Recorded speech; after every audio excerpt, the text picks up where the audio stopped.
ஆறு மனமே ஆறு அந்த ஆண்டவன் கட்டளை ஆறு ஆறு மனமே ஆறு ஆண்டவன் கட்டளை ஆறு என்னங்க ஆறு என்ன இத மசாலா மந்திரவாதி மாதிரி உட்கார்ந்து மந்திரம் ஓதிட்டு இருக்கீங்க? ஐம்புலன்களையும் அடக்க இந்த மந்திரத்தை 5000 தடவை சொல்லணுமா? 1000 தான் ஆயிருக்கு, இன்னும் 4000 பாக்கி. சரி சரி, முதல்ல இந்த பாலை சாப்பிடுங்க.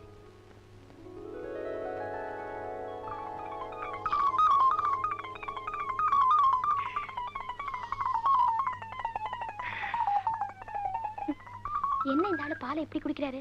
பாலையே பாத்திருக்க மாட்டாரோ? பால் ரொம்ப ருசியா இருக்கு, இன்னும் கொஞ்சம் கொண்டு வரியா? கொண்டு வந்து என்ன பிரயோஜனம்? எச்சில் பாலுக்கு ஏகப்பட்ட சுவைன்னு சொல்லுவாங்க, அதான் எனக்கு கிடைக்காம போயிடுச்சே. ஐயோ, எச்சில் பால் எல்லாம் குடிக்க கூடாது, குடிச்சா கண்ட கண்ட வியாதி வரும். ஏன் இப்படி ஆயிட்டீங்க? எனக்கு ஒண்ணுமே புரியலையே. உனக்கு ஒண்ணும் புரியாது. ஆறு மனமே ஆறு. என்னங்க ஏன் தள்ளி போறீங்க? தனியா படுக்கதா? ஐயோ, இன்னைக்கு நாம 2 பேரும் சேர்ந்துதான் படுக்கணும். ஐயோ, இது என்ன முதலுக்கே மோசமா இருக்கு?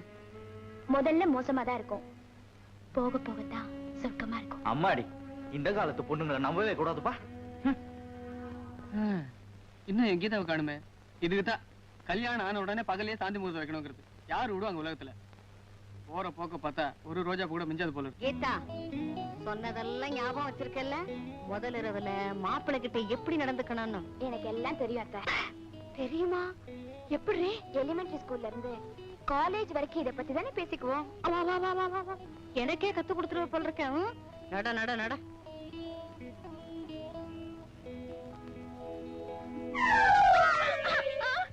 ஐயோ, பள்ளி விழுந்துருச்சே. பால் சம்பா கொண்டாடி இப்படி.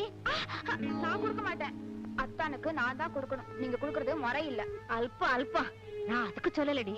தோல்ல பள்ளி விழுந்தா தோஷம். 10 நாளைக்கு தாம்பத்திய உறவே இருக்க கூடாது. வா வா, தனியா படுத்துக்கலாம். அத்தை, அவரு 20 வருஷமா தனியா படுத்திருந்தவரு 10 நாளைக்கு தனியா படுத்திருந்தா ஒண்ணும் ஆயிடாது. பாடினா என்னங்க? என்னங்க? என்ன இன்னைக்கு எங்க பத்துமிட பாட்டி உங்க மனசு கோணாம நடந்துக்க சொன்னாங்க. எங்க பள்ளத்தூர் பாட்டி என்ன சொன்னாங்க தெரியுமா? இன்னைக்கு நான் ரொம்ப சுத்தமா இருக்கணும்னு சொன்னாங்க. பாட்டிகளை விடுங்க, நானே கேக்குறேன், உங்களுக்கு என் மேல ஆசையே இல்லையா? ஆசை இல்லாமல கல்யாணம் பண்ணி கொண்டேன். ஆனா நீ என்னென்னமோ சொல்றியே, அதான் எனக்கு ஒண்ணும் புரிய மாட்டேங்குது. ஐயோ, இவருக்கு எப்படிதான் புரிய வைக்கிறதோ.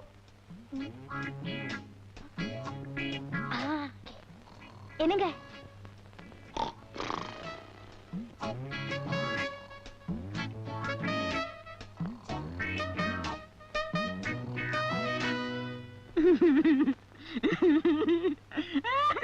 அடி பாவிங்களா, பள்ளியை காமிச்சு என் கீதாவை பள்ளி அறைக்குள்ள வராம பண்ணிட்டீங்களே. எவ்வளவு ஆசையா காத்துட்டு இருந்தேன், எல்லாம் வீணா போச்சே. இனிமே இந்த பள்ளியை ஒழிக்கிறதா என் லட்சியம். எங்க பள்ளி பள்ளி பள்ளி.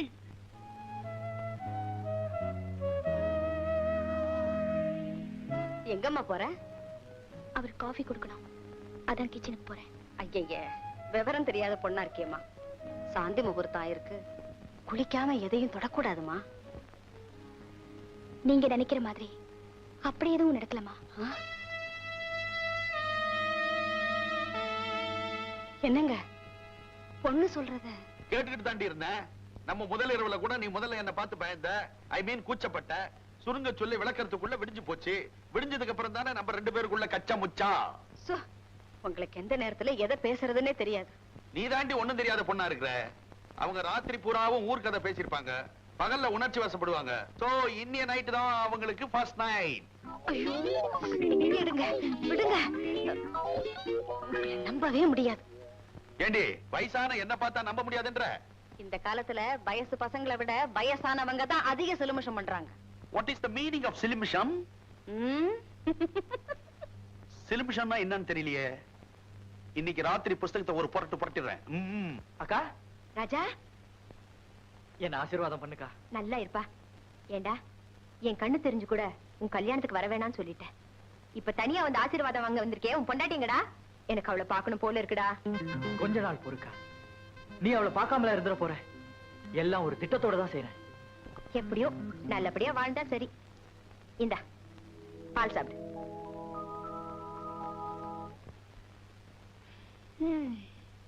ஒரு பொண்ணுக்கு கல்யாணம் ஆகும், சாந்தி முகூர்த்தம் நடக்கும்னு கேள்விப்பட்டிருக்கேன். இங்க என்னடானா கல்யாணம் ஆகியும் கன்னியாவே வாழ வேண்டியிருக்கு. எல்லாம் அந்த பள்ளத்தூர் பாட்டியால வந்த வேலை. உனக்கு பாட்டியம்ம, எனக்கு பள்ளியம்ம. கீதா, முதல்ல இந்த பாட்டிகளையும் பள்ளிகளையும் ஒழிக்கணும். அப்பதான் ஃபர்ஸ்ட் நைட் பீஸ்ஃபுல்லா இருக்கும். ஏண்டி, உன் ஃபர்ஸ்ட் நைட்ல ஒரு டுயட் கூடவா பாடல? வந்த மியூசிக் டைரக்டர் சரியில்லை. அங்க எப்படி கம்போசிங்கே நடக்கலடி. சரி, உன் விஷயத்த சொல்லு. வயிற்றுல கலப்பாதடி. 6 மனமே 6ன்னு புலம்பிக்கிட்டு இருந்தாரு. ஏதோ பட்னத்தாரோட ஃபர்ஸ்ட் நைட்ல இருந்த மாதிரி இருந்துச்சு. ஆமா, நாம இப்படியே இருந்துட்டா எப்படி? உடனே போராட்டத்தை தொடங்க வேண்டியதுதான். இந்த நாட்டுல இதுக்கெல்லாம் போராட்டமா? அறிவு கெட்டவளே, ஆம்பளைங்களை வசியப்படுத்தி தாண்டி ஜெயிக்கணும். எப்படி வசியப்படுத்துறது? அத நம்ம வீட்டுல இருக்கிற கிழ ஜோடிகளை பார்த்து தெரிஞ்சு வச்சிருக்கேன். அத இந்த இளஞ்சோடிகள் ஃபாலோ பண்ண வேண்டியதுதான். அப்படியா? ஏய், எனக்கு சொல்லி கொடுக்குறியா? கிட்டவா, சுருங்க சொல்லி விளங்க வச்சிடுறேன்.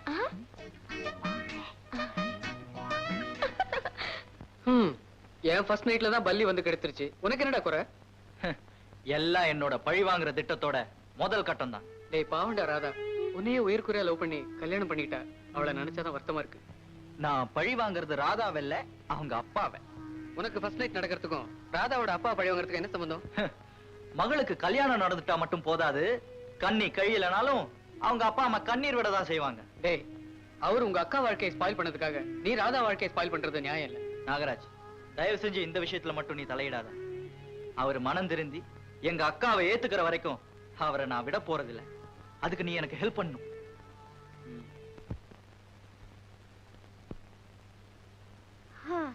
தாலியை கட்டுறதுக்கு முன்னாடி தனியா குளிக்கணும், தாலியை கட்டினதுக்கு அப்புறம் துணையோட குளிக்கணும். அதான் ஜாலி. இத கூட புரிஞ்சுக்க மாட்டேங்குதே ஜடம். இப்ப என்ன பண்றது?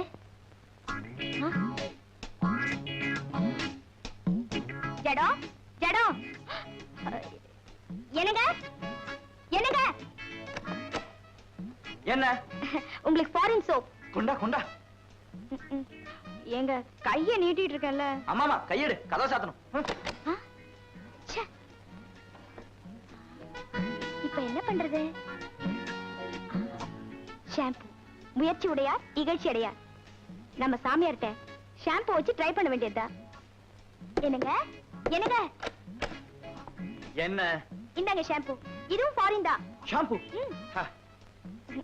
இப்பவும் கையை எடுத்துக்கணுமா? ஆமாமா, கதவை சாத்தணும்ல.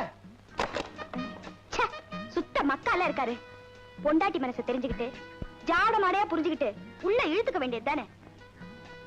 இப்ப எப்படி உள்ள போறது? இந்த டவலோட உள்ள போக வேண்டியதா? என்னங்க டவல்? என்னங்க, நானே உள்ள வந்து முதுகு தேய்ச்சி விடட்டுமா? எனக்கு வெக்கமா இருக்கு. நானே நல்லா முதுகு தேய்ச்சுக்குவேன், நீ போப்போ. இவரை கட்டிக்கிட்டதுக்கு ஒரு சாமியார கட்டிட்டு இருக்கலாம். இவருக்கு மீச முளைச்சு என்ன பிரயோஜனம்? கொஞ்சம் கூட புரிஞ்சுக்கவே மாட்டேங்கிறாரு. எல்லாம் என் தலை எழுத்து. வரட்டும் வரட்டும். ரொம்ப தேங்க்ஸ் ராதா. நீ கொடுத்த ஃபாரின் சோப், ஷாம்பு எல்லாம் போட்டு நம்ம பிண்டோவை நல்லா குளிப்பாட்டிட்டேன். என்னது? அப்ப உள்ள குளிச்சது நீங்க இல்லையா? நீ ஆசையா கொடுத்ததெல்லாம் நம்ம பிண்டோவுக்கு தான். பிண்டோ, ஆண்டிக்கு தேங்க்ஸ் சொல்லு. குட் பாய். கொடுத்து வச்ச நாய். உன்னைய தீர்த்து கட்டிடுறேன். ஐயோ, என்ன தவறலாம்? கீதா, இனிமே நம்ம வீட்டுல பள்ளியே கிடையாது. எல்லாத்தையும் அடிச்சிட்டேன். நம்ம தாம்பத்திய உறவுக்கு இனிமே தடையே கிடையாது. அப்படியா? இந்த போர்வை. இது எதுக்கு? தப்பி தவறி ஏதாவது ஒரு பள்ளி மேல துள்ளி விழுந்துட்டா தாம்பத்திய உறவை தள்ளி வச்சிடுவாங்க. அதனால்தான் முன்ஜாக்கிரதையா இந்த போர்வையை நான் உனக்கு கொடுக்குறேன். கெட்டிக்காரத்தான். ஐயோ, உங்க மேல பள்ளி விழுந்துருச்சே. நல்ல வேளை யாரும் பார்க்கலவா. இன்னையோட கெடு முடியுது. அதான் பொண்டாட்டி கூட்டிட்டு போறேன். கொஞ்ச நேரத்துக்கு முன்னாடி உங்க மேல பள்ளி விழுந்ததே. ஆம்பளை மேல பள்ளி விழுந்தா ஒண்ணும் தப்பு இல்ல. யார் சொன்னது? பொம்பளை மேல பள்ளி விழுந்தா 10 நாள் தள்ளி இருக்கணும். ஆம்பளை மேல விழுந்தா எத்தனை நாள் பிரிஞ்சு இருக்கணும் தெரியுமா? 60 நாள். 2 பேரும் பிரிஞ்சிருங்க. இந்த பள்ளியை கூட சமாளிச்சலாம் போல இருக்கு. இந்த யானையை சமாளிக்க முடியலையே. குண்டு, இந்த இளஞ்சோடிகளை பிரிக்காத. கொஞ்சம் இறக்கம் காட்டு. முடியாது. அப்படியே நீங்க உள்ள போகணும்னாலும் என் பிணத்து மேலதான் நடந்து போகணும். அப்படியே உன் மேல நடந்து போனா கூட ரூம் போய் சேர்றதுக்கு 60 நாள் ஆகும். சோ, சும்மா புலம்பாதீங்க. சீக்கிரம் 2 பேர் பிரிஞ்சு போங்க. போங்க. வேண்டா சீப்பா. எங்க போனாலும் இடைஞ்சலா இருக்கு. எனக்கே இன்னும் கல்யாணம் ஆகல, இவங்களுக்கெல்லாம் கல்யாணம் ஃபர்ஸ்ட் நைட்டு விடுவேன்.